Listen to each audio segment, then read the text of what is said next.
ओम श्री गुरुवे नमः।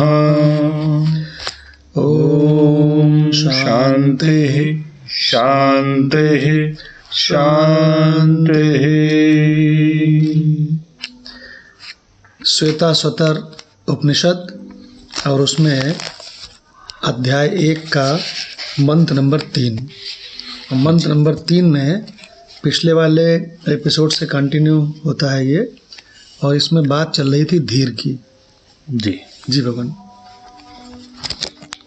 इसमें एक पैराग्राफ पहले से ले लेते हैं भगवान। हाँ, एक बड़ी महत्वपूर्ण बात बता दें कि इस समय श्वेताश्वतर श्रुति का स्वामी अखंडानंद जी का भाषण चल रहा है जी, और उनका प्रवचन नंबर 10 है मंत्र नंबर 3 के लिए, है ना।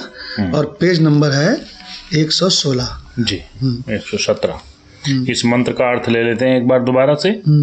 उन ब्रह्मवादी ऋषियों ने ध्यान योग का अनुगमन किया और देवात्म शक्ति का साक्षात्कार किया, जो अपने गुण से ही छिपी रहती हैं और जो काल से लेकर पुरुष तक सभी कारणों का अधिष्ठान है। अरे गजब है, गजब, क्या बात है।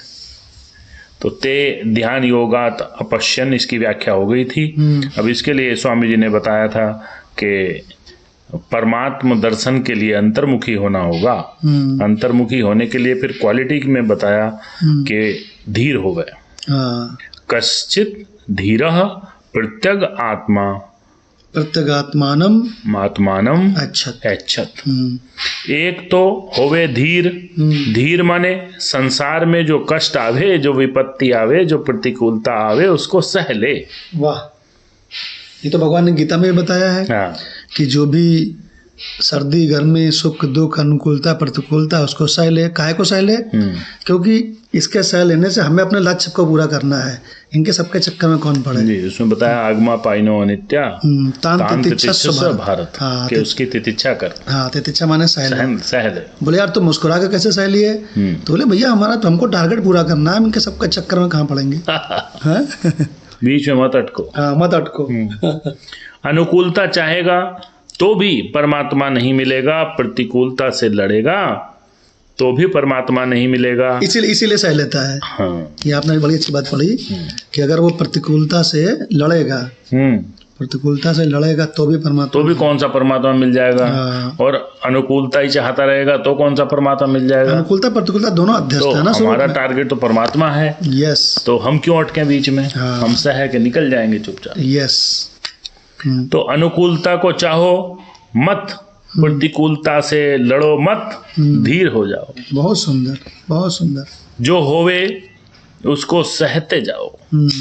यह कहो कि हिमालय में चले जाएंगे तो कुछ सहने को नहीं मिलेगा, तो सो बात नहीं है। वहाँ मच्छर सहने को मिलते हैं, वहाँ सब्जी नहीं मिलती है, वहाँ पानी बड़ा ठंडा होता है, बहुत बढ़िया। सर्दी सहने को मिलती है, धुआं ऊपर नहीं उड़ता है तो धुआं सहने को मिलता है।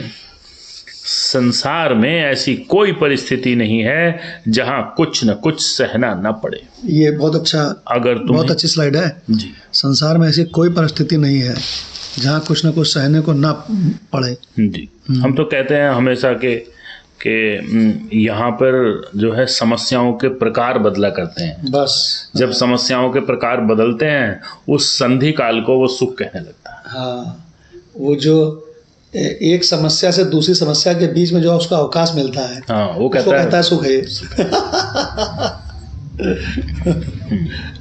क्योंकि आगमा पाइने तो है ये सब। संसार में ऐसी कोई परिस्थिति नहीं जहां कुछ न कुछ सहना न पड़े। अगर तुम्हें परमात्मा के मार्ग में चलना है तो धीर होकर, माने प्रतिकूलताओं को, विपत्तियों को, दुखों को सहते हुए चलना पड़ेगा। यह ध्यान की एक युक्ति है। बहुत बढ़िया बात है। बोले कि ऐसा बढ़िया कमरा बनवाएंगे, ऐसा एयर कंडीशन लगाएंगे, ऐसा पर्दा बनवा देंगे, घंटी बजाने से वहां खाना पीना सब आ जाएगा, और तब फिर उसमें बैठकर हम भगवान का ध्यान करेंगे। अगर ऐसा सोचोगे कि सब आराम जुटाकर हम आराम बनाकर हम भगवान का ध्यान करेंगे तो ध्यान कभी नहीं होगा। बहुत बढ़िया। अच्छा एक चीज़ बताइए, ये बात आप ऐसे समझ लीजिए कि स्वर्ग लोक में वो जो भी इच्छा करते हैं, क्यों भाई, मिल जाती है। देवता लोग, वो तुमको सब तुरंत मिल जाता है। तो वो तो कहाँ वो ध्यान कर पाते हैं, ना भजन कर पाते हैं, ना उनके बस की कुछ है, क्योंकि वो लौट करके फिर यहीं आते हैं और कमाई यहीं होनी है। तो इसका मतलब वो जो कहते हैं वो परिस्थिति आएगी तो मैं ध्यान करूंगा, ये परिस्थिति हो जाएगी तब मैं भगवान का, ये सब बेकार की बातें हैं। जो आज का समय है, इसी समय वही समय है। हाँ, जो अभी की परिस्थिति है वही बेस्ट, वो बेस्ट परिस्थिति है परमात्मा के लिए। बिल्कुल। कोई न कोई आराम में कमी रहेगी तो उसको जुटाने के लिए तुम्हें बाजार में जाना पड़ेगा।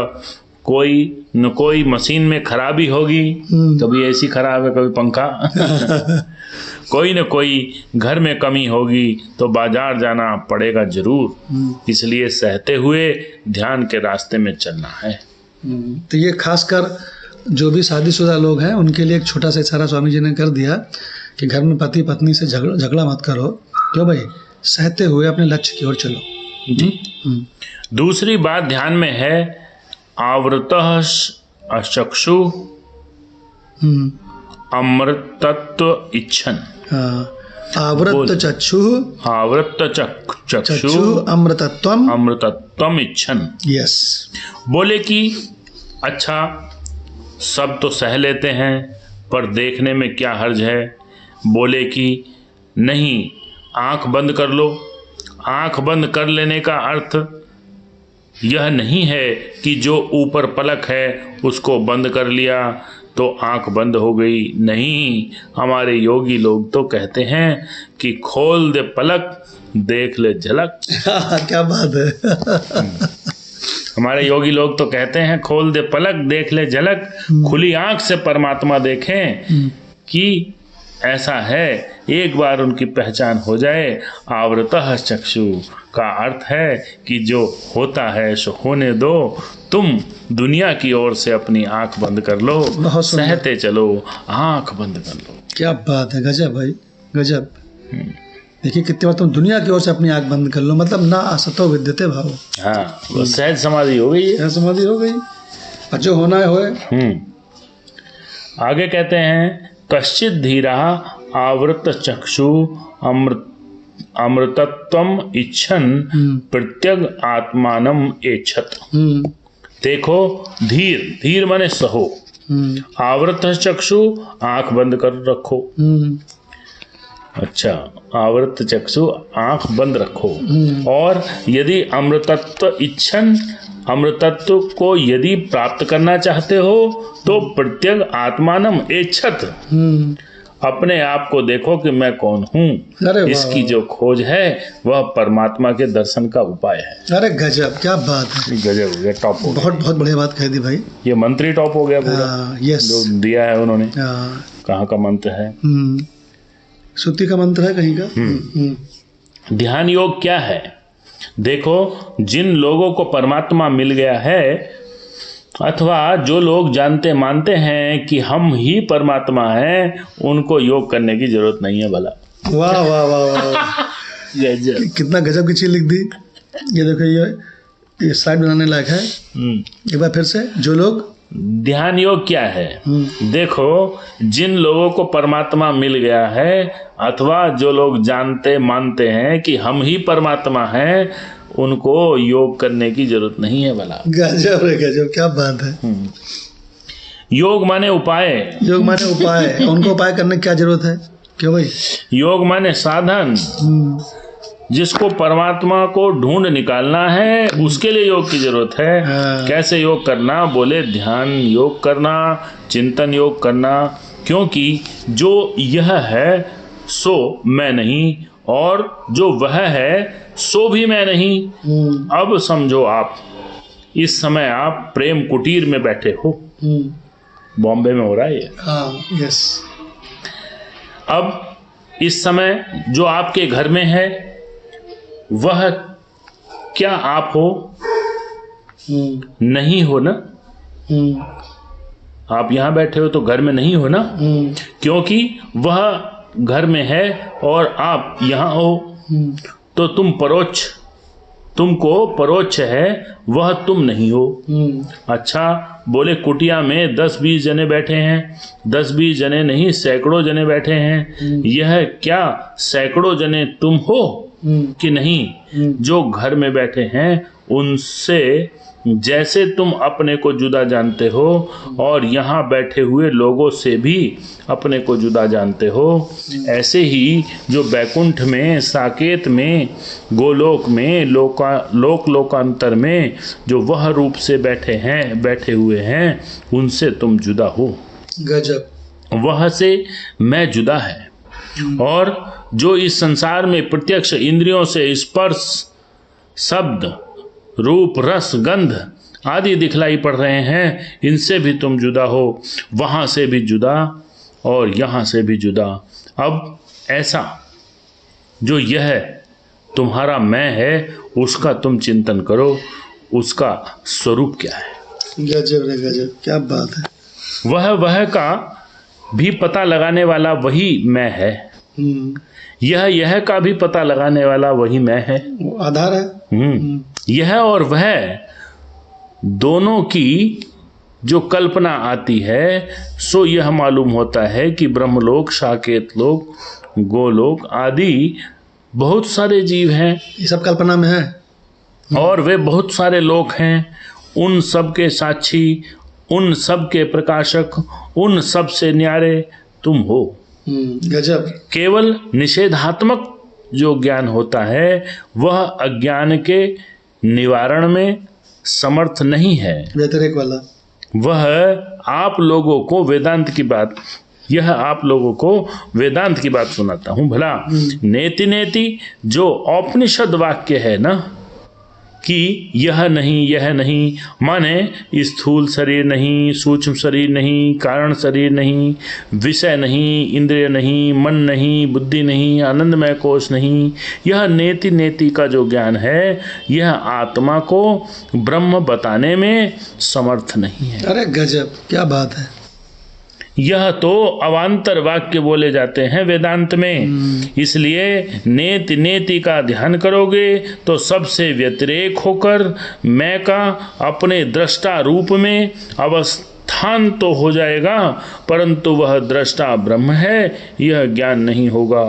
इसके लिए अद्वितीय ब्रह्म का चिंतन करना पड़ता है। इसका मतलब जहाँ पे दो ना हो। ये जो दृष्टा और दृश्य का कॉन्सेप्ट है भगवान, इसमें एक बहुत बड़ी गड़बड़ी है। कहता है हम दृष्टा हैं, वो दृश्य है, तो बोले ठीक है, लेकिन वो जो उससे अलग वो जो दृश्य है, वो उसको हर समय खाता रहता है, उसको बहुत कष्ट देता है। तो कहते हैं कि ये जो नेति नेति है ना, ये अवान्तर वाक्य है। क्यों भाई? प्रारंभिक बात है, हालांकि जरूरी है, पहले जरूरी है, लेकिन कहते हैं जब तक तुम एक अखंड वस्तु अद्वितीय ब्रह्म का चिंतन, अद्वितीय को जानोगे, तब काम बनेगा भाई। देखो, अद्वितीय ब्रह्म का चिंतन करना पड़ता है, जो देश काल वस्तु से अपरिचिन्न, सजातीय विजातीय स्वगत भेद से शून्य, सच्चिद आनंद घन स्वयं प्रकाश सर्वधिष्ठान अद्वितीय पर ब्रह्म है, वही मैं हूँ। गजब रे गजब, क्या बात। ऐसा ज्ञान। तथा जो निषेध अवधि रूप अहंकार के उल्लेख से शून्य कुटस्थ स्वयं प्रकाश साक्षी मैं है, वह मैं ब्रह्म ही हूँ। इत्यकारक जो प्रत्यक चैतन्य अभिन्न ब्रह्माकार वृत्ति है, वह अज्ञान को मिटाती है। केवल निषेधाकार वृत्ति अज्ञान को नहीं मिटाती। बता दिया यहाँ पे क्या है कि जो व्यतिरेक है, उसके व्यतिरेक प्राइमरी है, बस ये और अन्वय के बाद में पूर्णत्व है ना। ब्रह्माकार वृत्ति अज्ञान को मिटाती है। यह बात आप वेदांत की समझो, क्योंकि वेदांत संप्रदाय से अनभिज्ञ बहुत से जो लोग हैं ना, जिनकी कोई वेदांत परंपरा नहीं है, अरे वाह वाह वाह, वे कहते हैं कि केवल असत के त्याग से ही ब्रह्म ज्ञान हो जाता है। कि नहीं भाई, असत के त्याग से नहीं, सत के ज्ञान से ब्रह्म ज्ञान हो जाता है। बहुत बढ़िया। कह रहे हैं जो परंपरा में नहीं है, जो वेदांत मतलब निगुरे परंपरा हैं। में निगुरे हैं, केवल असत के त्याग से ब्रह्म ज्ञान हो जाता है, तो कहते हैं बहुत अच्छा आपने कट लगाया है। तो सत का ज्ञान ब्रह्म ज्ञान है, चित्त का ज्ञान ब्रह्म ज्ञान है, चित्त आनंद का ज्ञान ब्रह्म ज्ञान है, अद्वितीय तत्व का ज्ञान ब्रह्म ज्ञान है। यह अज्ञान का निवर्तक होता है। वाह। इसलिए तत्वमस्यादि महावाक्य जो जन्य जो वृत्ति है वह अज्ञान को निवृत्त करती है। इस बात को ध्यान में रखना। बहुत सुंदर, बहुत गजब का, बिल्कुल 24 कैरेट बातचीत चल रही है। हाँ, ये आजकल के लोग वेद शास्त्र पढ़े हुए तो नहीं होते, है ना। तो उनको मानने में भी संकोच होता है, क्योंकि वे समझते हैं कि इसको हम मान लेंगे तो फिर से पुराना पंथ आ जाएगा। अपने को नया सिद्ध करने के लिए वो यह बात बताते हैं बहुत कि बढ़िया। हम वेद पुराण शास्त्र नहीं मानते। अपने को नया सिद्ध करने के लिए कि हम वेद पुराण नहीं मानते। अरे वेद पुराण शास्त्र क्यों नहीं मानते भाई? क्यों भाई? हम तुमको ऐसी युक्ति बताते हैं कि तुम्हारे विवेक के प्रकाश में जो जाना हुआ असत है उसको छोड़ दो, बस तुम ब्रह्म हो या तुमको परमार्थ की प्राप्ति हो गई। ऐसे कई लोग महाराज जो वेद को, शास्त्र को, पुराण को, वेदांत को तो नहीं मानते और कहते हैं कि आओ हम स्वतंत्र युक्ति से ही तुम्हें नेति नेति के द्वारा त्याग करवाकर ही ब्रह्म बना देते हैं। ऐसे ब्रह्म ज्ञान नहीं, ऐसे ब्रह्म ज्ञान नहीं होता। अरे गजब, रे गजब। हम तुमको नेति नेति से त्याग करवा के ब्रह्म बना देते हैं, तुम्हारे ऐसे ब्रह्म ज्ञान नहीं होता। यद विषयक अज्ञान से बंधन है, तद विषयक ज्ञान से, तद विषयक अज्ञान की निवृत्ति होने पर तब इस बंधन की निवृत्ति होती है। अज्ञान का बंधन तब कटता है कि जिस चीज को न जानने के कारण तुम बंधे हुए हो, उस चीज को जब जानोगे तब जानना दूसरी चीज है और दूसरी चीजों को छोड़कर बैठ जाना जरा दूसरी चीज। बहुत बढ़िया। जो जानने लायक चीज उसको जानो। क्यों भाई? निषेधाकार जो वृत्ति है वह व्यापक वृत्ति नहीं है, और तत्वमस्यादि महावाक्य जन्य जो वृत्ति है वह व्यापक वृत्ति है। तो इसका मतलब जो व्यतिरेक होता है, अन्वय पे पूरा जोर कर दिया। हाँ, जो व्यतिरेक होता है वो प्राइमरी है और जो अन्वय होता है वो व्यापक है। अन्वय में कोई बचता ही नहीं है। व्यतिरेक इसीलिए कराया था कि बाद में अन्वय हो जाए। हाँ, अगर कोई व्यतिरेक करा के किसी को छोड़ दो तो वो अधूरा छोड़ नहीं, तो वो संपूर्ण दृश्य से अपने आप को दृष्टा मान के अलग मानेगा। तो दो रहेंगे तो अधूरा है। क्यों? कल के अद्वितीय ब्रह्म, अद्वितीय ब्रह्म। बिल्कुल। इसलिए जितने अशास्त्रीय पंथ हैं सबके सब अवेदांत पंथ हैं। अरे गजब, क्या बात कह दिया भाई। इसलिए जितने भी अशास्त्रीय पंथ हैं वो सब के सब अवेदांत पंथ हैं, उनके वेदांत है ही नहीं उनमें। इसी से किसी ने ऐसा माना कि अब आत्मा का ज्ञान होगा तब उच्छेद हो जाएगा, आत्मा वात्मा नाम की कोई चीज नहीं रहेगी। तब लोग यूं कहेंगे कि गुरु भी नहीं, शास्त्र भी नहीं, महावाक्य भी नहीं, सबके निषेध में तो समानता मालूम पड़ेगी।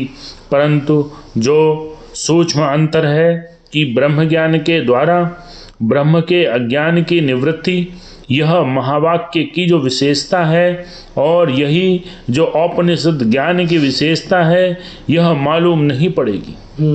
इसके बिना किसी के अज्ञान की निवृत्ति नहीं होती। अरे गजब है, गजब। साफ साफ कह दिया कि भाई कि इसके बिना ज्ञान की निवृत्ति नहीं होती है। पंथाई भले ही बन जाओ, वेद को भले मत मानो, उस व्यक्ति को मानना पड़ेगा जिस व्यक्ति ने हमको ऐसा बताया है। वेद को प्रमाण नहीं मानोगे, उस व्यक्ति को प्रमाण मानना पड़ जाएगा जिसने तुमको निषेध बताया। लेकिन उससे भी ब्रह्म साक्षात्कार जो हो जाए ऐसा नहीं है। मतलब उन्होंने कह दिया कि सीधे सीधे वेद और उपनिषद में का जो पंथ है यही अल्टीमेट चीज दिखाता है, और तुम इधर उधर डाइवर्ट हुए तो वो तुम्हारा अविद्या की निवृत्ति नहीं होगी। नहीं। इसलिए ध्यान योगा अनुगता अपश्यन का अर्थ है कि ध्यानात्मक पद्धति से, रचनात्मक पद्धति से ब्रह्म का चिंतन करना। अपनी अलग पद्धति मत बनाओ। हाँ, यस, ब्रह्म अलग पद्धति जो है अहंकार है। ब्रह्म सत है, ब्रह्म चित है, ब्रह्म आनंद है, ब्रह्म सत है, माने सबका कारण।